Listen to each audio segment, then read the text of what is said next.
saudaraku semuanya, kitab Filipi sudah terselesaikan untuk dibahas di ibadah kapel. Dan ketika saya merenungkan dalam bagian kelanjutan kitab yang sudah dibahas bulan-bulan yang lalu dan masuk di November, kita masuk di kitab Filipi, kitab Kolose. Nah, surat Paulus kepada jemaat di Kolose, dan saya ambil bagian ayat 1 dan ayat yang kedua sebagai pendahuluannya. Oleh karena itu, kita akan membaca di depan ini bersama-sama Kolose 1 ayat 1 dan 2. 1, 2, 3. Dari Paulus, Rasul Kristus Yesus, oleh kehendak Allah, dan Timotius saudara kita, kepada saudara-saudara yang kudus dan yang percaya dalam Kristus di Kolose, kasih karunia dan damai sejahtera Allah Bapa kita menyertai kamu. Ini dari teks bahasa Indonesianya. Lalu ini dari bahasa Inggris yang saya ambil dari Holy Bible, yang mengungkapkan bahwa ini juga merupakan salam dari Paulus hamba Kristus Yesus kepada jemaat yang ada di Kolose. A greeting from Paul, an apostle for Christ Jesus. I am apostle because that is what God wanted. Greeting also from Timothy, our brother in Christ. To God, holy people, holy Colossae, our faithful brother and sister in Christ. Grace and peace to you from God, your Father. Jadi, lalu juga di dalam saya senang di bagian-bagian yang tertulis dalam Holy Bible maupun dalam King James Version, karena dalam ayat 1 itu sudah terpisah menjadi dua bagian, dan dua bagian. Lalu ayat yang berikutnya, ayat yang kedua, ini ayat 1, ayat yang kedua menjadi dua bagian. Demikian juga di versi King James Version. Nah, next. Latar belakang sejarah Kolose, kitab Kolose, jemaat di Kolose ini juga disebut dengan kota sebutan Kolosai. Ada yang saya cari dalam sejarah, ada tulisannya yang pakai S2, ada S1. Nah, kenapa kok sampai terjadi S2, S1? Nah, rupanya ada perubahan-perubahan lafal pada waktu disampaikan tutur yang ada di lingkungan di kota Kolose. Karena kota Kolose ini juga berdekatan dengan Efesus, dekatan dengan Laodikia dan beberapa jemaat-jemaat. Dan latar belakang berdirinya latar belakang sejarah jemaat Kolose ini juga dipengaruhi oleh beberapa orang-orang yang telah dimuridkan oleh Paulus, dan salah satunya yaitu Epafras. Next. Oke.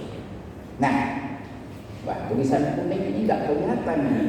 Nah, jadi asal usul jemaat Kolose ini kalau kita baca dalam Kolose pasal 1 ayat yang ke-7,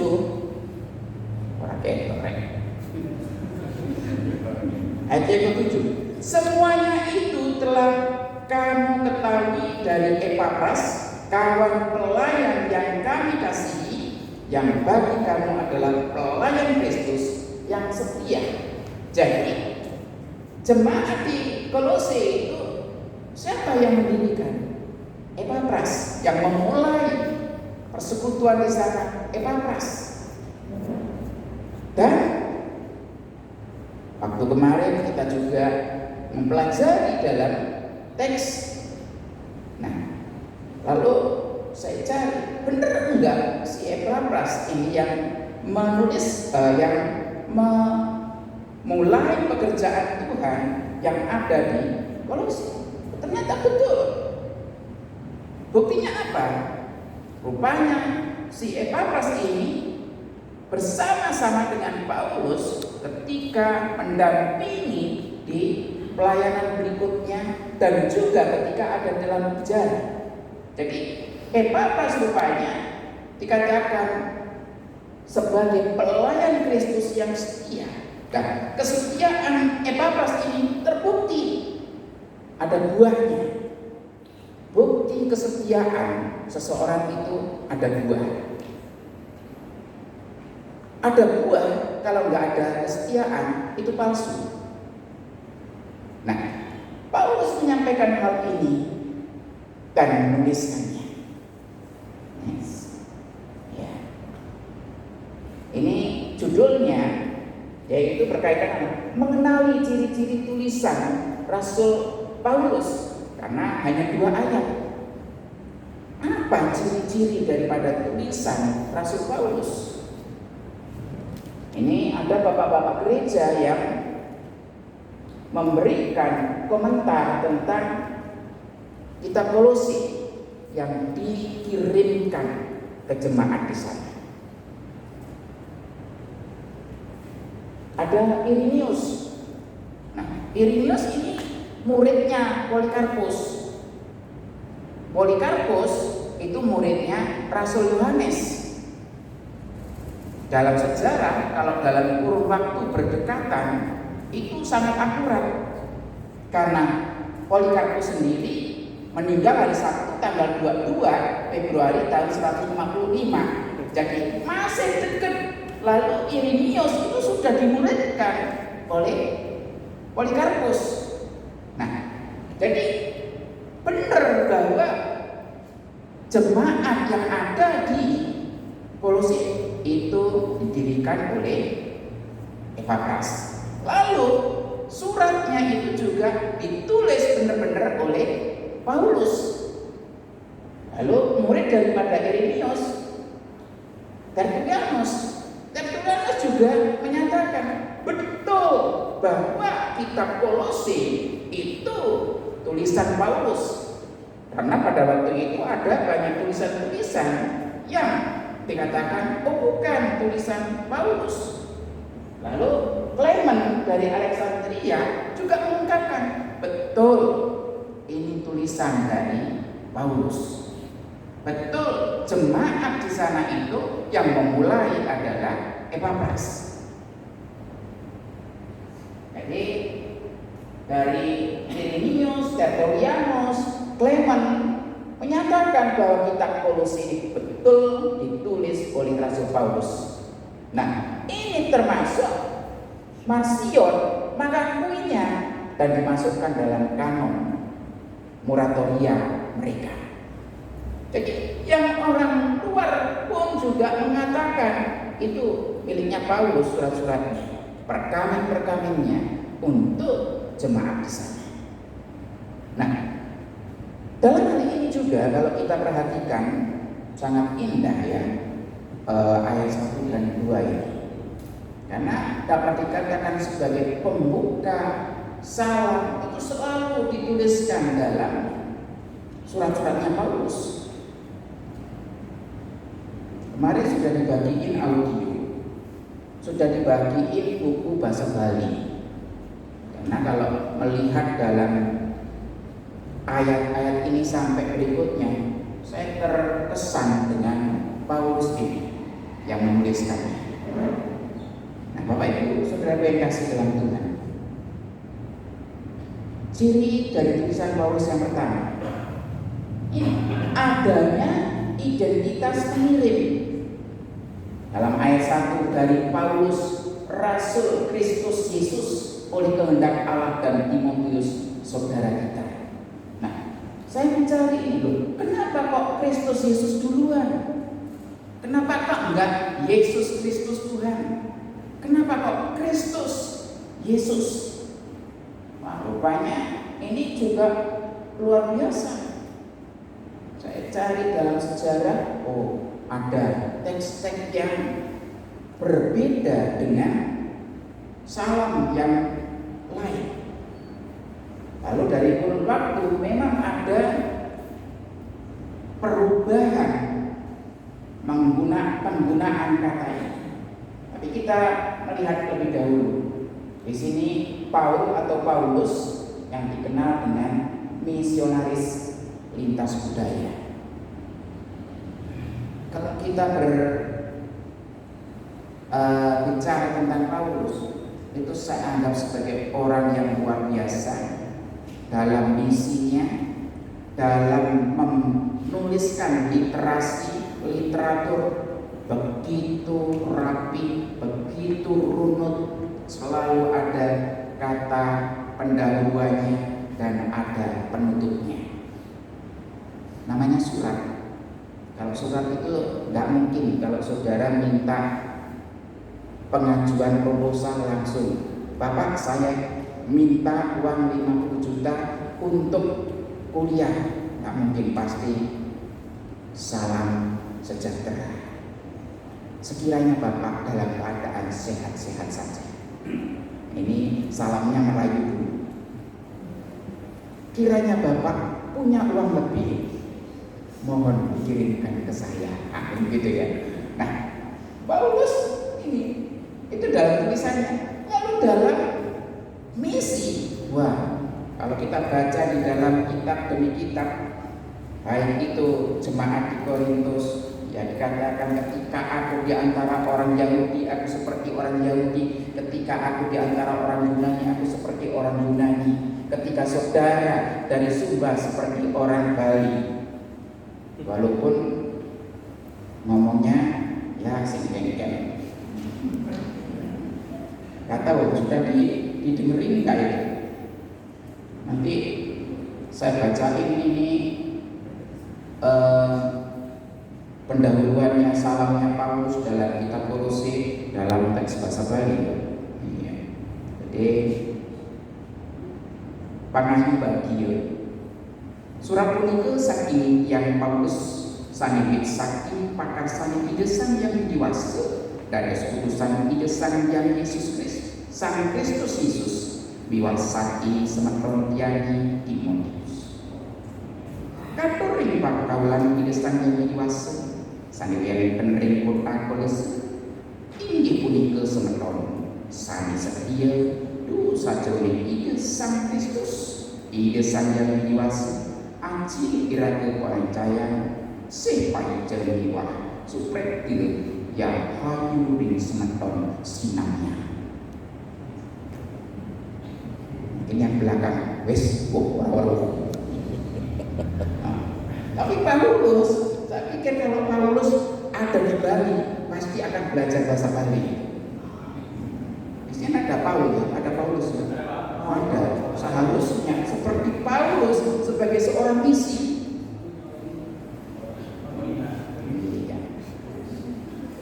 Ini pun juga Paulus lintas budaya. Nah,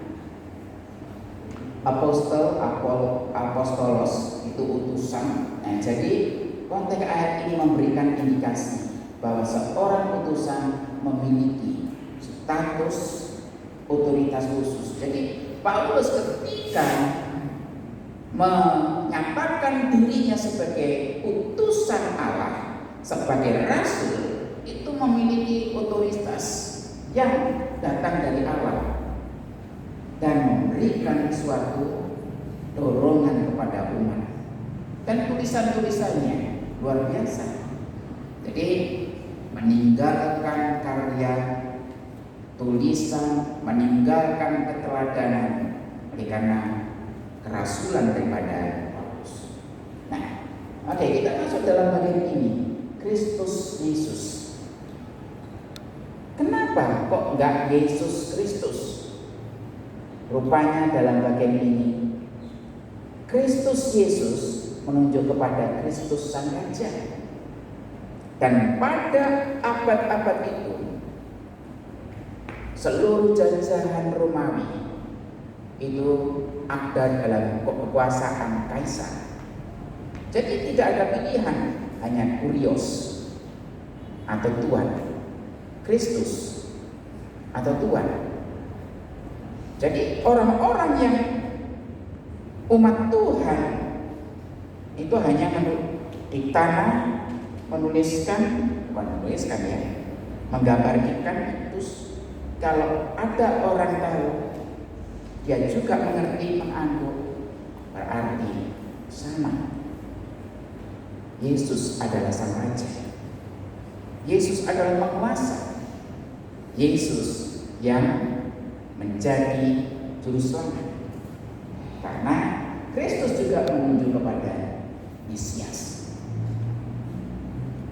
Dan Kristus Yesus ini abad 1 sampai abad yang kelima dalam sebuah buku sejarah, History of Country. Jadi di sini abad kelima ini diubah menjadi Yesus Kristus. Karena apa?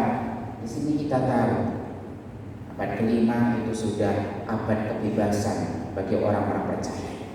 Karena tahun 317 Konstantinus Agung bertobat, dibaptis, mengenal salib Kristus tahun 313, mendanai, mensupport Konsili Nicea yang terjadi pada Konsili Nicea yang dilaksanakan tanggal 23 sampai 25 Mei tahun 325 dari Konstantinus Agung. Sehingga di sini yang dibangunkan. Inilah identitas pengirim, ciri-ciri daripada tulisan Rasul Paulus, adanya identitas pengirim. Saudara kirim surat, pasti di pojoknya ada pengirimnya. Kalau sekarang sudah tambahin nomor HP. Kalau dulu hanya nama saudara, Potijem, alamat Kedung Ombong, Baleran, Bale Agung, Banyuwangi, itu. Kepada Potijan, RT 5, RW 6, Bulog, Karanganyar, Jawa Tengah. Gitu. Dan Paulus dan saudara ketika mengirimkan surat pasti jelas. Dan Paulus pun juga selalu jelas ketika mengirimkan surat-suratnya.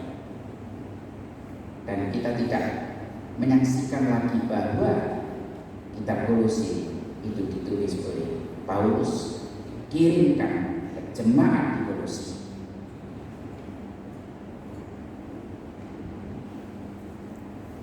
Kolose itu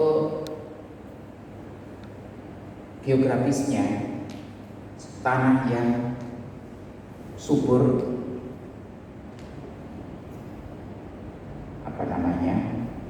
padang rumput yang luas, sehingga kota Kolose dapat dikatakan sebagai kota penghasil wol yang luar biasa. Paulus mengirimkan surat kepada jemaat-jemaat di sana. Dan kota Kolose juga ada tempat permandian yang panas, dan di situ sebagai objek di mana orang-orang yang mencari kesembuhan yang kolam itu. Tapi di tempat lain suam-suam buku, tapi di Kolose ada tempat yang panas. Nah, dan ini dikirimkan kepada jemaat di Kolose. Bukan saja alamnya yang panas oleh karena mata air yang panas, tetapi juga keimanan jemaat di sana. Oke, berikutnya ciri daripada tulisan Paulus, adanya identitas penerima dalam ayat yang kedua kepada saudara-saudara yang kudus yang percaya dalam Kristus di Kolose. Karena jemaat yang setia, jemaat yang berpegang pada ajaran Paulus di dalam Kristus Yesus Jadi katakan kepada orang yang percaya, kepada orang-orang yang beriman kepada Kristus, orang-orang yang menaruh harapan kepada Kristus. Karena ada dua pilihan, Kristus atau kaisar. Jadi jemaat di sana, orang-orang percaya masih tetap setia memilih Yesus. Nah, kepada saudara-saudara yang kudus, holy people, nah ini kata jamak ya, dari kata hagios yang diterjemahkan orang-orang kudus. Jadi orang-orang kudus atau saudara-saudara yang kudus ini pembenaran melalui pembenaran Kristus merupakan transformasi yang sah. Adopsi dan rekonsiliasi merupakan transformasi relasional, dan regenerasi merupakan transformasi hakikat. Dan ini istilah teologi yang kaya dan luas yang digunakan untuk menjelaskan identitas baru sebagai diri yang sebenarnya. Paulus mengatakan bahwa mereka dijadikan kudus di dalam atau juga oleh Kristus. Jadi jemaat-jemaat di Kolose adalah jemaat yang dipisahkan, jemaat yang dikhususkan, jemaat yang dikuduskan. Saya pikir juga tidak keliru nama untal-untal ini. Ada satu buku yang mengungkapkan istilah nama-nama di Bali. Saya pikir dulu untal-untal itu seperti orang Jawa, diuntal, capek. Nah, untal ya, kalau orang Jawa bisa nambahin itu Banjar untal-untal, kelurahan amplok-amplok. Ya, ternyata beda itu. Untal-untal itu artinya disentil, artinya diisolir, artinya itu dipisahkan, artinya itu tidak boleh berhubungan dengan masyarakat lain. Oh, betul juga. Berarti ini jemaat yang dikuduskan, jemaat yang disucikan.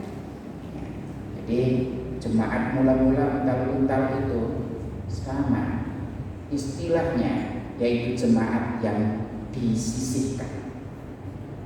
Jadi jemaat yang dipisahkan atau masyarakat yang dipisahkan, umat yang dijauhkan dari orang-orang lain.